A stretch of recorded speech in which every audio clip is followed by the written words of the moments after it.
قول الله منه على نعمين يا رب بالمصطفى بلغ مقاصدنا واغفر لنا ما مضى يا واسع الكرم هو الحبيب الذي ترجى شفاعته لكل هول من الأهوال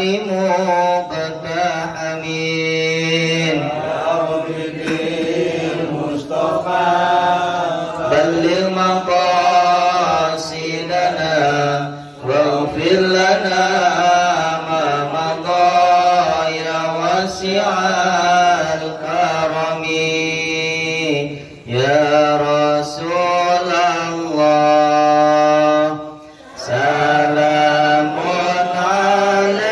عليك يا رفيع الشان والدرج عطفة يا جيرة العالم يا روح الجود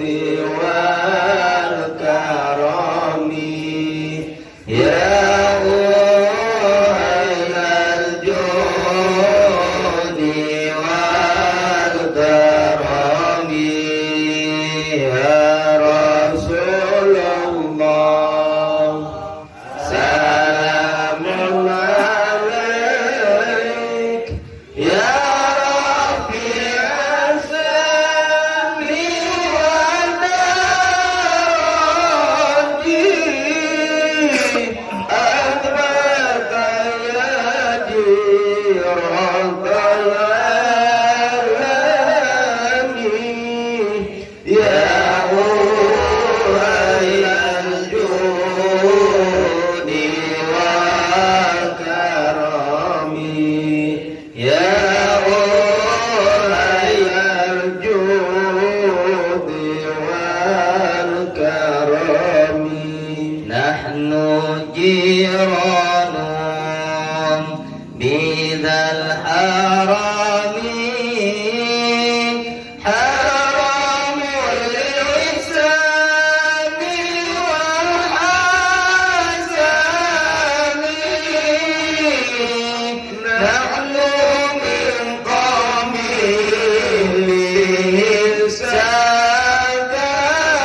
سكنوا وبهم خوفهم آمنوا وبهم خوفهم آمنوا يا رسول الله سلام عليك يا رفيع السم والدرج عطفة يا جيرة العالم يا روح الجود والكرم يا روح الجود والكرم اللهم صل وسلم وبارك عليه. Alhamdulillah Alhamdulillahi Rabbil Alamin wa bihi nasta'inu ala umuri dunya waddin wassalatu wassalamu ala ashrafil anbiya'i wal mursalin sayyidina wa maulana Muhammadin wa ala alihi wa ashabihi أجمعين. Amma ba'du. Para hadirin dan hadirat, kaum muslimin dan muslimat, bapak-bapak dan ibu-ibu sekalian yang sama-sama dimuliakan oleh Allah Subhanahu wa taala. Tidak lupa yang paling utama, marilah senantiasa kita terus bersyukur kepada Allah Subhanahu wa taala yang pada malam kesempatan ini, pada malam hari ini kita masih bisa dipertemukan kembali dalam acara rutinitas kita setiap malam Jumat, yaitu kita kirimkan hadiah Fatihah, Yasin, tahlil kepada ahli kubur, dan juga dalam rangka kita tholabul ilmi. Semoga langkah kaki kita ke tempat ini, ke majelis ini, mendapatkan ridho dan naungan dari Allah Subhanahu wa ta'ala. Tidak lupa pula sholawat beriring salam marilah kita haturkan kepada baginda alam Nabi besar Muhammad sallallahu alaihi wasallam, seorang manusia teladan yang menjadi uswatun hasanah bagi kita semua, menjadi contoh bagi kita semua, baik dalam kehidupan sehari-hari, dalam kehidupan keluarga, ataupun dalam kehidupan bernegara. Beliau adalah panutan kita semua. Semoga kita selalu bisa mencontoh beliau, dan kita berharap semoga nanti kita mendapatkan pertolongan berupa syafaatul uzma di hari kiamat nanti. Amin, amin ya rabbal alamin. Para hadirin dan hadirat, bapak-bapak dan ibu-ibu sekalian, menyambung pembahasan kita pada minggu lalu, kita sudah sedikit membahas tentang apa itu ibadah fardu dan apa itu ibadah sunnah. Sebelum kita mulai dan kita melanjutkan, mari kita kirimkan Fatihah dulu kepada muallif pengarang kitab ini. Semoga kita mendapatkan keberkahan dan manfaat baik di dunia maupun di akhirat kelak. Al-Fatihatu ila muallif hadzal kitab, khususan ila Syekh Al-Imam Al-Ghazali wa Syekh Nawawi Al-Bantani, wa nafa'na bi ulumihima wa bi barakatihima wa bi syafaatihima. Syai'un lillahi lahumul Fatihah. A'udzu billahi minasy syaithanir rajim. Bismillahir rahmanir rahim. Alhamdulillahi rabbil alamin arrahmanir rahim maliki yaumiddin. Iyyaka na'budu wa iyyaka nasta'in ihdinas siratal mustaqim siratal ladzina an'amta 'alaihim ghairil maghdubi 'alaihim waladdallin. Amin. Bapak-bapak dan ibu-ibu sekalian yang dimuliakan oleh Allah Subhanahu wa taala, kita lanjutkan pembahasan kita pada minggu ini. Kita akan sedikit membahas posisi Tuhan terhadap kita. Sebenarnya Allah itu seperti apa kepada kita? Lalu kita harus bagaimana dengan posisi Tuhan yang telah kita ketahui. Bismillahirrahmanirrahim. Wa qala al-muallifu fa'lam annallaha ta'ala muttali'un ay 'alimun 'ala dhamirika ay qalbika, wa musyrifun ay nadhirun 'ala zahirika wa batinika, wa muhitun ay bi'ilmin tamin bi jami'i lahazatika wa khataratika fi balika wa khutwatika bi rijlaika wa sairi suknatika fil ma'asi wa ta'ati wa harakatika fi dhalika wa innaka fi mukhalatatika ma'an nasi wa khalwatika binafsika mutaraddidun wa hadirun baina yadayhi ta'ala fala yaskunu fil mulki wal malakut ay fil mulkil azim wa ta'al lil mubalaghah wal muradu bidzalika fil ardi was sama sakinun wa la yataharraku fi dzalika mutaharrikun illa wajiyarus samawati wal ardi muttali'un alaihi. Paham ya? Kalau udah paham saya tutup nih, alhamdulillah. Belum ya? Fa'lam annallaha ta'ala muttali'un ay alimun.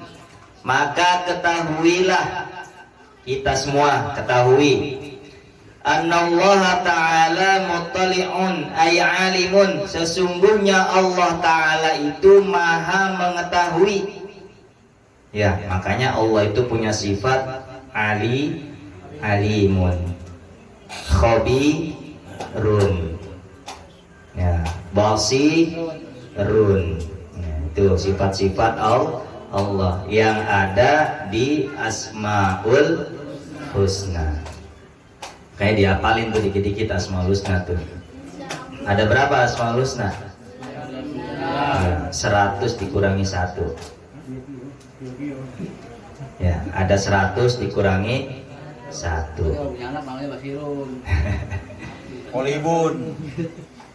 Kata Rasul, faman ahsoha dakhalal jannah. Siapa yang bisa menghafal Asmaul Husna, insya Allah masuk surga. Kalau sambil diamalin, hafal doang mah kagak ngaruh.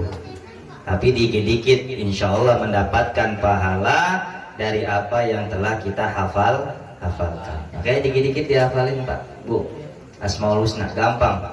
Nas'aluka ya man huwallahul ladzi la ilaha illa huwar rahmanur rahimul malikul qudusus salamul mu'minul muhaiminul azizul jabbar. Ntar kita belajar bareng-bareng dah ya. Ya, belajar ya. Jangan apa Jal? Jen. Apal. Hadis, sesungguhnya Allah Ta'ala itu alimun, mengetahui ala dhamirika ay qalbika, mengetahui segala sesuatu yang ada di dalam hati kita. Sekecil apapun kita menyembunyikan sesuatu di dalam hati kita, Allah Subhanahu wa Ta'ala akan mengetahui. Manusia bisa ditipu. Ya, manusia bisa ditipu. Malaikat aja bisa ditipu. Karena malaikat itu hanya mencatat apa yang dia lihat, apa yang nampak. Ada suatu kisah yang sering saya kisahkan bahwa pada saat malaikatul hafadzah yang selalu bersama kita, kalau kita ngafalin ada Kang Rokib, ada Kang Atid yang mencatat amal baik dan amal buruk. Ya. Mencatat amal baik kita, mencatat amal buruk kita yang nampak kita kerjakan.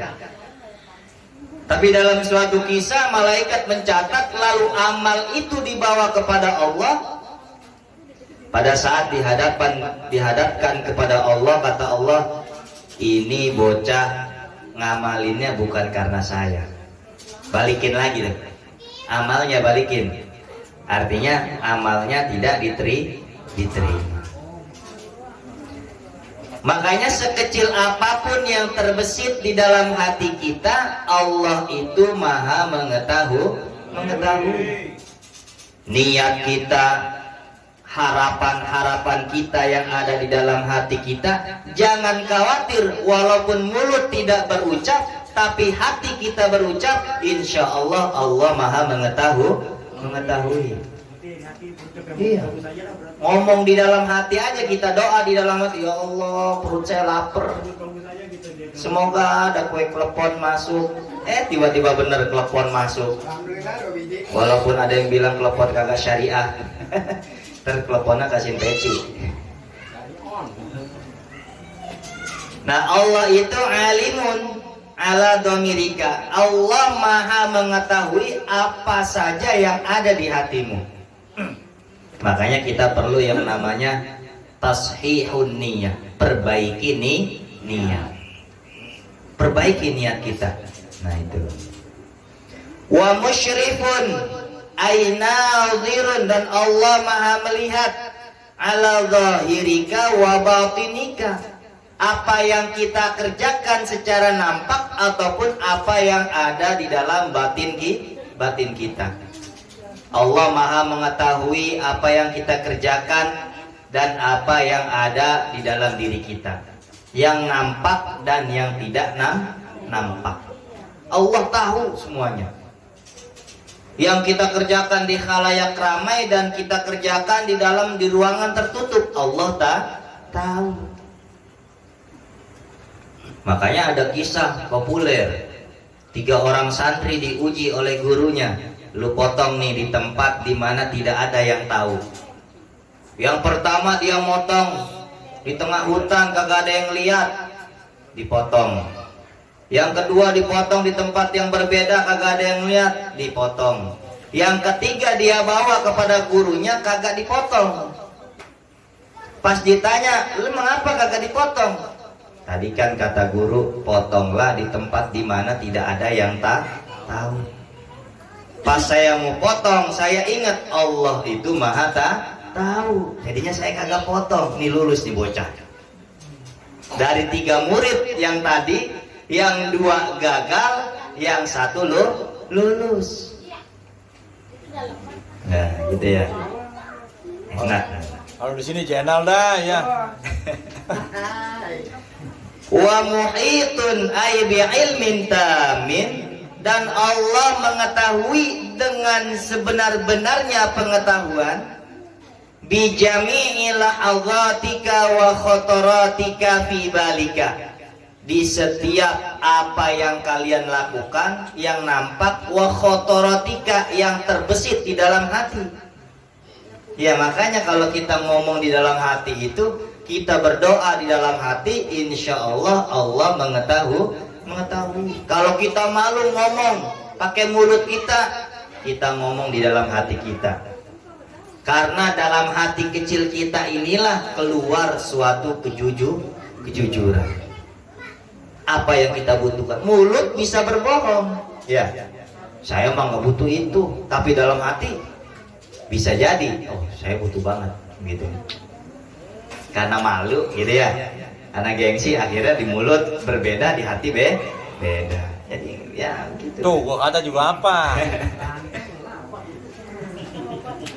Wa khutwatika birijlaika, dan langkah-langkahmu dengan kedua kakimu. Tuh, jadi Allah itu juga tahu nih kaki kita mau melangkah kemana. Sebelum kita berbuat, Allah sudah tahu. Kenapa kok Allah bisa tahu? Ayo, karena Allah yang menciptakan kita. Lah Allah yang bikin skenario, Allah yang menciptakan kita. Ya lo kan Allah kagak tahu. Ya, iya kan? Kalau saya iseng-iseng naruh duit di peci, kagak ada yang lihat, kira-kira yang tahu di peci saya ada duit siapa? Bininya. Bini mah nggak tahu, kalau dia kretelan baru tahu. Oh iya. Oh, kalau bini itu punya indera keenam, Pak. Jadi kalau bini itu punya indera keenam. Di tempat sekecil apapun Anda menyimpan, insya Allah ketahuan. Oh kan? Karena feelingnya ibu-ibu itu kuat. Itu kayaknya itu ada yang ngunjuk-ngunjukin aja, ada yang nuntun gitu tangannya. Lagi iseng. Ada yang ngerasa kagak nih? Tiba-tiba dalam hati ada petunjuk, ada ilham. Tuh beresin kolong kasur. Ternyata ada gumpalan. udah dikasih karet, udah disumpetin masih ketemu baik. Ya, makanya wanita itu representatif sebagian daripada Tuhan. Bercanda ini mah bercanda. Ya. Wasairi suknatika fil ma'asi wa ta'at, dan segala sesuatu sakin yang tersimpan, baik perbuatan maksiat kita ataupun perbuatan ketaatan kita kepada Allah, ataupun waharokatika, ataupun pergerakan-pergerakanmu untuk melakukan suatu maksiat ataupun sesuatu ketaatan. Makanya kata Allah itu wa qul i'malu fasayarallahu 'amalakum wa rasuluhu wal mu'minun. Dan katakanlah bekerjalah kalian semua. Fasayarallahu 'amalakum, maka Allah Subhanahu wa taala akan melihat amal perbuatanmu. Wa rasuluhu wal mu'minun, dan begitu juga para rasul Muhammad sallallahu alaihi wasallam, dan juga orang-orang yang beriman. Jadi ya, jangan khawatir. Apa yang kita kerjakan niat tulus ikhlas karena Allah, sudah ada yang melihat, sudah ada yang mencatat, sudah ada yang mengetahui apakah mendapatkan ganjaran ataukah tidak mendapatkan ganjaran. Mana tuh? Wa innaka fi mukhalatatika, sesungguhnya engkau di dalam kebersamaan kalian bersama manusia, lagi kumpul nih, lagi kongko bareng sama manusia, sama teman-teman, sama keluarga. Wa khalwatika binafsika, ataupun kita lagi berkholwat, menyendiri di tempat terpencil yang gak ada orang yang tahu, atau di kamar dewekan baik, kagak ada yang tahu gitu ya, orang mutaraddidun, ya, ada sesuatu yang ragu, ada keraguan di dalam dirinya, baina yadaihi ta'ala, di antara terhadap Allah Subhanahu wa ta'ala. Dia ragu kepada Allah, baik dalam masyarakat lagi ngumpul barang ataupun dalam kesendirian kita. Apa? Fala yaskunu, maka dia tidak akan merasa nyaman, tidak tentram, kalau dia ada menyimpan sesuatu, baik itu dalam masyarakat umum lagi bareng-bareng ataupun dalam kesendirian. Fala yaskunu fil mulki wal malakut, ai fil ardi was sama, maka dia tidak akan merasa nyaman di dunia, baik di dunia ataupun di langit, baik penduduk bumi ataupun penduduk langit. Sakinun, dia enggak merasa nyaman. Wala yataharraku fi dzalika mutaharrikun, dan dia tidak akan bergerak dalam hal tersebut, dalam maksiat dan dalam ibadah, illa wajiyarus samawati wal ardi muttali'un alaihi, kecuali langit, penguasa langit dan bumi mengetahui segala apa yang dia kerjakan. Jadi di tempat terpencil sekalipun, kalau kita bermaksiat kepada Allah ataukah kita beribadah kepada Allah, Allah akan tahu. Mau nyumpet di mana juga ketahuan. Makanya para wali itu dulu khalwat, uzlah, menyendiri. Arih nafsaka, kata Imam Ibnu Athaillah. Arih nafsaka, bikin nyaman dirimu. Ya, nyaman dari apa? Nyaman dari keramaian. Makanya kadang-kadang kita kudu berkholwat, Bu. Kadang-kadang kita kudu menyendiri.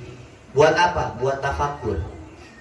Merenungi apa? Kesalahan-kesalahan kita, dosa-dosa kita. Ya, merenungi. Kadang-kadang kita perlu untuk menyendiri. Saya suruh diri terus tiap malam. Iya. Netes. Kalau itu beda. Ya. Terkadang kita perlu menghindari keramaian. Makanya para wali, para nabi itu suka dengan namanya uzlah, menyendiri, menjauhkan diri dari keramaian. Nabi Muhammad sebelum diangkat menjadi nabi dan rasul melakukan uzlah di Goa Hiro. Imam Al-Ghazali sebelum menulis kitab Ihya Ulumuddin, kitab yang paling fenomenal, beliau itu menyendiri selama 5 tahunan. Mau mencari mana ilmu yang hakikat. Kenapa? Karena mata ini bisa berbohong. Mata ini bisa menipu. Dia kisahkan, dia contohkan apa? Dia ambil itu sebatang kayu, ditancapkan di dalam air, kemudian ada gelombang air, ternyata kayunya bengkok. Ya. Tandanya apa? Mata itu bisa menipu. Kayunya lurus, ditaruh di air, lalu ada air gelombang, akhirnya bayangan kayu itu jadi bengkok. Orang kayunya lurus, berarti mata itu bisa menipu. Makanya Imam Al-Ghazali kemudian setelah itu berkholwat selama beberapa tahun mencari ilmu hakikat. Mana sebenarnya ilmu yang hakikat itu apa? Setelah itu baru menulis kitab Ihya Ulumuddin. Setiap mau menulis hadis, beliau mimpi dulu, nanya dulu sama Rasulullah.